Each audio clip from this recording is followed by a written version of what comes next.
In this video, I want to show you how to fix application that appears in Taskbar but does not appear or restore to desktop. Let me show you, for example, how it happens and how to solve it. If I come here, I have opened this software, but if I click on it, it appear on the taskbar but refuse to maximize. So I've tried all the possible best way, but it's not coming up. So I will show you into ways how to solve it. So the first thing to do is to right-click here and open Task Manager. When it's open, scroll down and look for Window Explorer. Scroll down to the bottom. You will see Window Explorer with yellow icon. Here is it. This is Window Explorer. Then right-click it and click on Restart.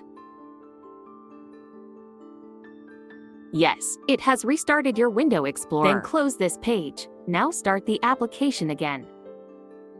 Let me start it. It has started, but it's not working. It's pinned it to the taskbar, but it's not restoring to the desktop. So the second way to do it is this.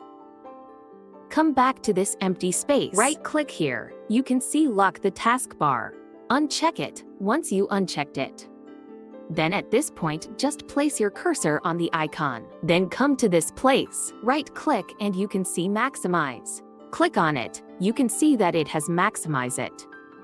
You can see that it has solved the problem. If I click on Minimize and come back here and click on Maximize, you can see that it has worked perfectly.